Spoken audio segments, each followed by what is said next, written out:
Gateway of industries के YouTube channel पे आप सभी का स्वागत है। तो आज हम लोग देखेंगे इंजीनियरिंग ड्राइंग का परिभाषा, डेफिनेशन, इंजीनियरिंग ड्राइंग किसे कहते हैं। इसके बाद हम लोग देखेंगे इंजीनियरिंग ड्राइंग का इम्पोर्टेंस, यानी कि इंजीनियरिंग ड्राइंग पढ़ना हम आईटीआई ट्रेनिंग्स के लिए क्यों ज़रूरी है, हम लोग इंजीनियरिंग ड्राइंग क्यों पढ़ते हैं।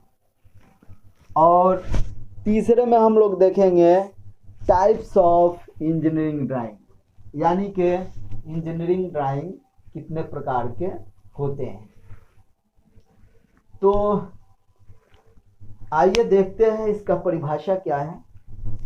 आपको पता है कि हम लोग अपने विचारों को कितने प्रकार से व्यक्त करते हैं। मन में कोई विचार आता है तो वह विचार हम लोग कैसे शेयर करते हैं, क्या आप लोगों को पता है? अच्छा, ठीक है। क्या पता है? हाँ, बिल्कुल सही। हम सब जानते हैं कि विचारों की अभिव्यक्ति हम लोग कई तरह से करते हैं। जैसे मान लीजिए कि मेरे मन में जो विचार आ रहा है, उस विचार को मैं आप तक कैसे शेयर कर रहा हूँ, बोल करके। मैं बोल रहा हूँ, आप सुन रहे हैं, तो मेरा विचार आप तक पहुँच रहा है। कुछ विचार ऐसा होता है जिसको बोलने से नहीं समझ में आती है, कंफ्यूजन होता है, तो उसको हम लोग बोर्ड पे लिख देते हैं या कॉपी पे लिख देते हैं। तो पता चला कि विचार शेयर करने का पहला जो माध्यम है वह है बोल करके। हमारे दिमाग में, हमारे दिल में जो भी विचार आता है उसको हम लोग बोल करके दूसरों तक पहुंचाते हैं। उसी तरीके से जो विचार हम लोग बोल नहीं सकते हैं, बोलने में परेशानी होती है, मान लो किसी को आई लव यू बोलना है, आपको किसी से प्यार है, आप आई लव यू बोलना चाहते हैं, तो बोलने में हिचकिचाहट होती है, नहीं बोल पाते हैं। तो उस चीज़ को क्या करते हैं, आप एक कागज़ में क्या करते हैं, लिखते हैं और लिख करके धीरे से धरा देते हैं, धीरे से पकड़ा देते हैं अगले को। अगला देखता है आपके लेटर को, उसको समझ में आ जाता है कि आप उससे प्यार करते हैं।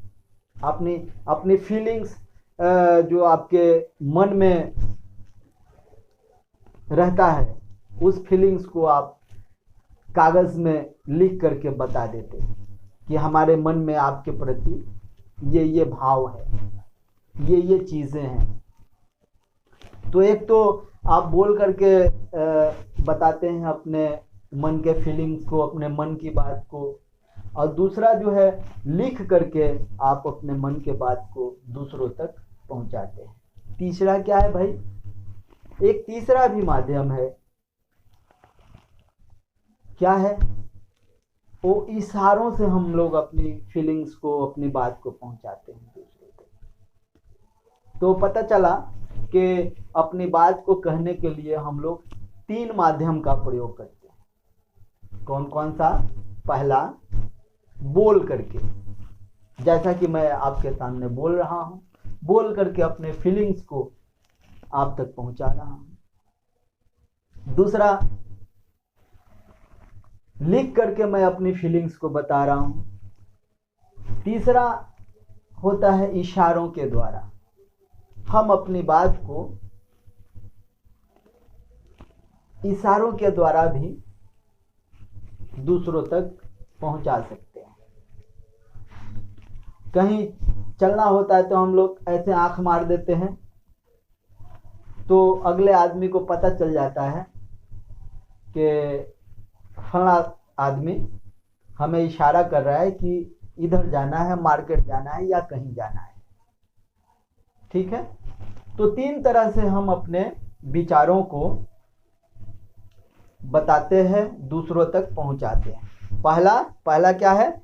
बोल करके दूसरा लिख करके और तीसरा इशारों से। एक चौथा भी माध्यम है जिससे हम अपने मन की बात को दूसरों तक पहुंचाते हैं। वह चौथा माध्यम क्या है? वह चौथा माध्यम है लकीरों की भाषा। लकीरों के द्वारा हम अपनी बात को आप तक पहुंचाते हैं और इसी लकीरों की भाषा को इंजीनियरिंग ड्राइंग कहते हैं। लकीरों की भाषा को क्या कहते हैं? इंजीनियरिंग ड्राइंग कहते हैं। तो सवाल यह उठता है कि लकीरों की भाषा का प्रयोग हम लोग क्यों करते हैं? जब हमारे पास ऐसे ऐसे माध्यम है जिसके द्वारा हम अपनी बात को दूसरों तक पहुंचा सकते हैं, तो लकीरों के माध्यम का इस्तेमाल क्यों करना? जब हम बोल करके अपनी बात को पहुंचा सकते हैं दूसरों तक, हम अपनी बात को आपको समझा सकते हैं, लिख करके हम अपनी बात को आप तक पहुंचा सकते हैं, या इशारों से हम अपनी फीलिंग्स को आपको बता सकते हैं, तो फिर सवाल तो लाजमी है ना, सवाल तो उठता है ना कि हम लोग लकीरों की भाषा का इस्तेमाल क्यों करते हैं। इसी भाषा को, लकीरों की भाषा का इस्तेमाल क्यों करते हैं हम लोग, इसी को इंजीनियरिंग ड्राइंग का इंपॉर्टेंस बोला जाता है। वो इंपॉर्टेंस क्या है? क्यों हम लोग लकीरों की भाषा का इस्तेमाल करते हैं?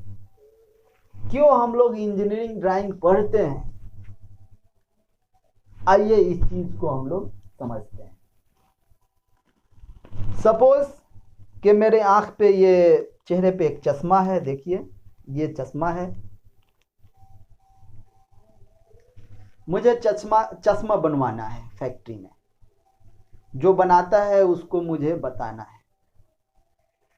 तो इसके बारे में मैं क्या क्या बताऊंगा, बताइए क्या क्या बता सकता हूं? देखिए यहां से ये टेढ़ा है, कितना एंगल दिया हुआ है, इसका डायमेंशन क्या है, यहाँ से इसका डायमेंशन क्या है, यहाँ से ये कितना है, यहाँ से ये कितना एंगल पे मुड़ा है, यहाँ कितना रेडियस है, यहाँ कितना रेडियस है, इस तरीके का चीज, यहाँ पे एंगल कितना है, यहाँ इसका, ये देखिए दो प्लास्टिक की चीजें लगी हुई है, यहाँ इसका रेडियस कितना है, यहाँ कितना, बहुत सारा चीज है जो हम बोल करके नहीं बता सकते। इस चीज को मुझे ये दिमाग में आया कि मुझे ये चश्मा बनवाना है, तो कभी भी बोल के नहीं बता सकते हैं। इसको बताने के लिए हमें लकीरों की भाषा का इस्तेमाल करना ही पड़ेगा, क्योंकि हम न तो इसको बोल करके बता सकते हैं और न ही इसको लिख करके बता सकते हैं। बोलेंगे तो अगले आदमी को समझ में नहीं आएगा जो लोग बना रहे हैं, या लिख करके बताएंगे तो क्या क्या लिखेंगे इसके बारे में, पॉसिबल नहीं है। इसीलिए लकीरों की भाषा का हम लोग इस्तेमाल करते हैं, यही इसका इंपॉर्टेंस है। तो उम्मीद है आप लोगों को मेरी बात समझ में आ रही होगी। इंजीनियरिंग ड्राइंग का डेफिनेशन मैंने यहाँ पे दे दिया है। क्या दिया है? देखिए यहाँ पे लिखा हुआ है कि engineering drawing is the language of engineers. Engineering drawing इंजीनियरों की भाषा है। हाँ, सही बात है, यह इंजीनियरों की भाषा है, दूसरे लोग इसे नहीं समझ पाते, क्योंकि इंजीनियर्स ही इसकी पढ़ाई किए रहते हैं, इसके बारे में इंजीनियर्स को ही जानकारी होती है, इसलिए यह इंजीनियरों की भाषा कही जाती है। दूसरा डेफिनेशन है, engineering drawing is the graphical language. जैसा कि मैंने अभी आपको बताया कि इंजीनियरिंग ड्राइंग रेखाओं की भाषा है, वैसी रेखा जो ISI द्वारा डिफाइन की हुई रेखाएं होती हैं, आप अपने मन से किसी भी काम के लिए कोई भी रेखा नहीं खींच सकते। आप ISI के अकॉर्डिंग ही इंजीनियरिंग ड्राइंग बनाने के लिए रेखाओं का प्रयोग करें। तो डेफिनेशन नंबर 2 है कि engineering drawing is the graphical language. Engineering drawing रेखाओं की भाषा है।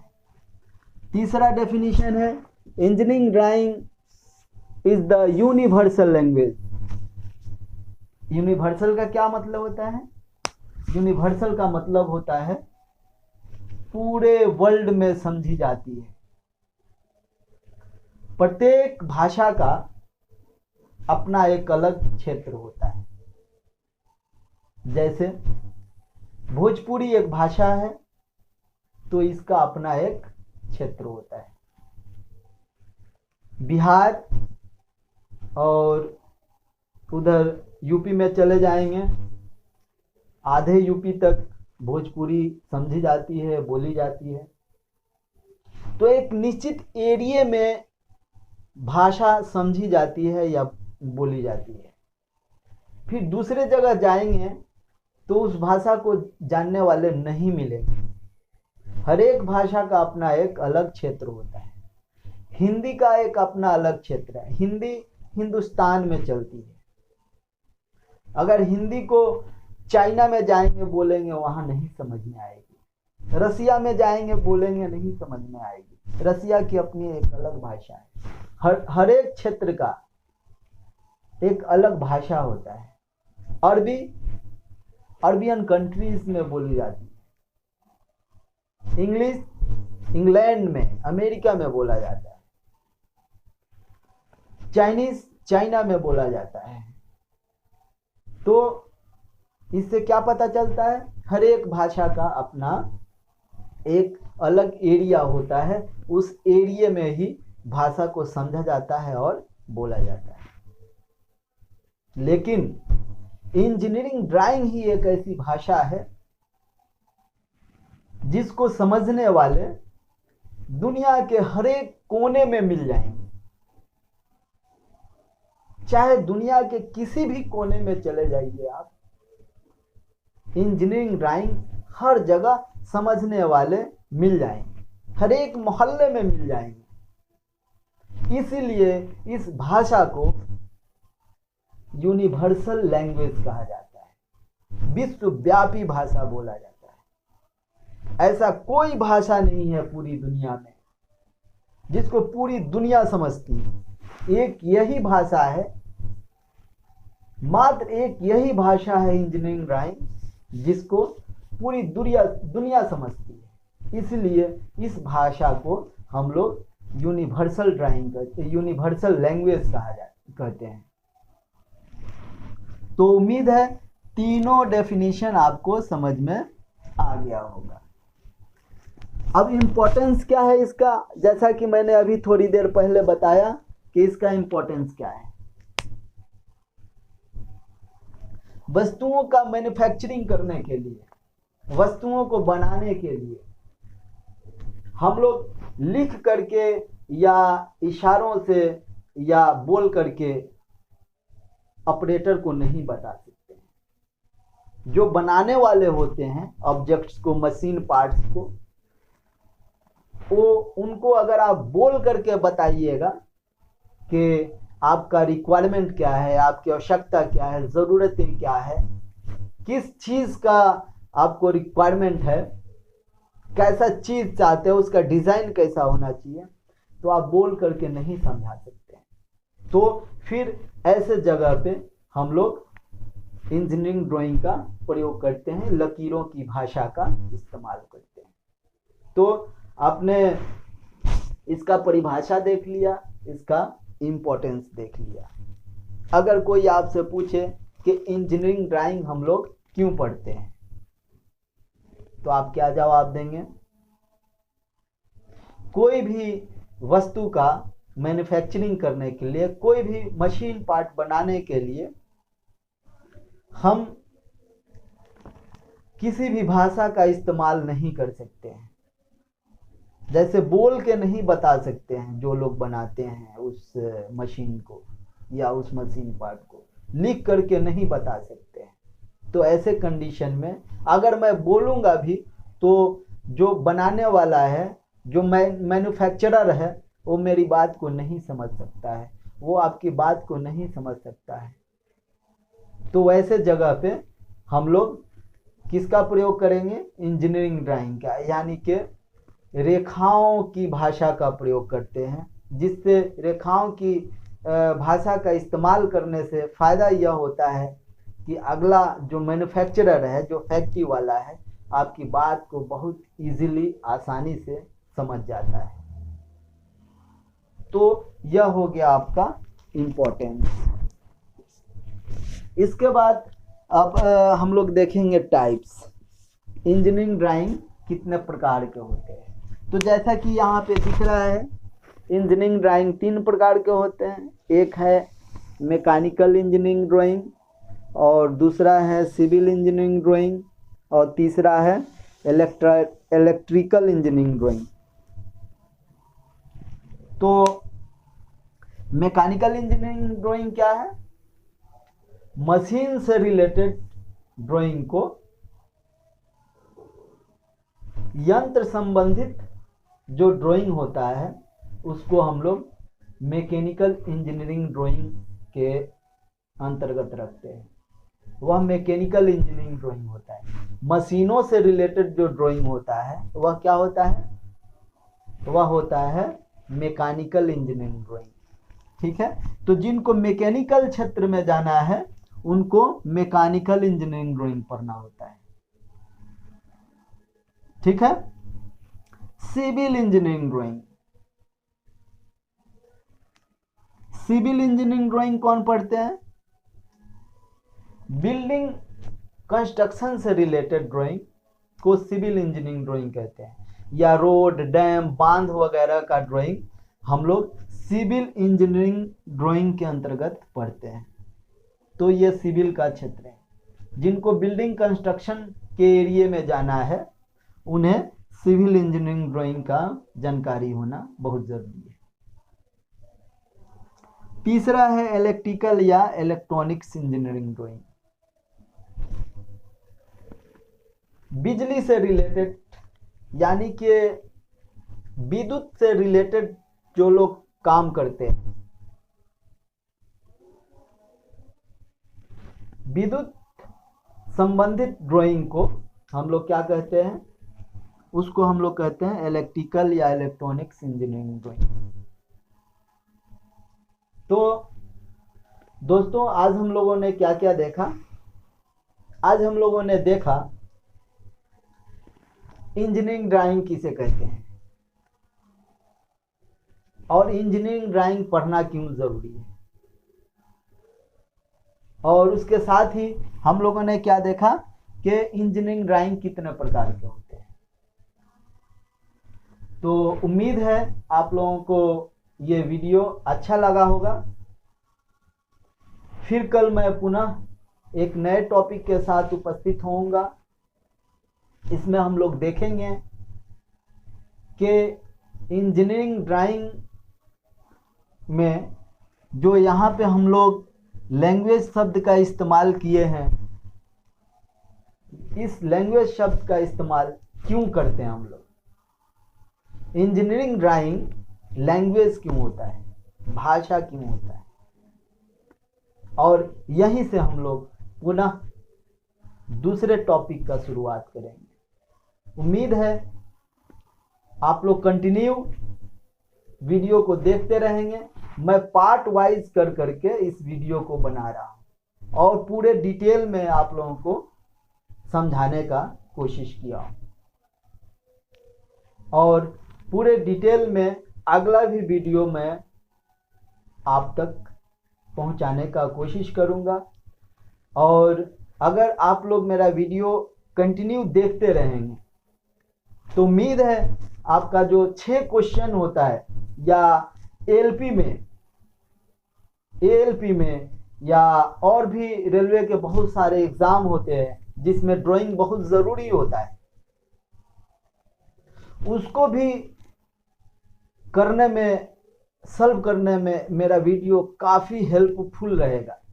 कहीं से कोई अलग ड्राइंग से क्वेश्चन नहीं पूछा जाता है, और जो भी मैं आपको पढ़ा रहा हूँ वो सारी चीज़ें किताब में दी हुई है। मैं अपने मन से कुछ नहीं बता रहा हूँ, सारी चीज़ें किताब से बता रहा हूँ, सारी चीज़ें किताब की हैं। जब मेरी बातें ध्यान से सुनिएगा तो जो भी ऑब्जेक्टिव्स होते हैं वो सभी आप सॉल्व कर लेंगे बिना पढ़े। बस मेरी बातों को सुनते रहिए और अगले टॉपिक का इंतज़ार करते रहे। बस केवल सुनना है, आपको कुछ नहीं करना है। आप सारे ड्राइंग, चाहे रेलवे का हो या कहीं का हो, सारे बेसिक कॉन्सेप्ट मैं आपको गारंटी देता हूँ क्लियर कराने की। तो उम्मीद है मेरी बात आपको पसंद आया होगा। वीडियो अच्छा लगे तो लाइक, शेयर और सब्सक्राइब करना नहीं भूलेंगे। धन्यवाद। मिलते हैं पुनः अगले वीडियो के साथ, टॉपिक नंबर 2 के साथ।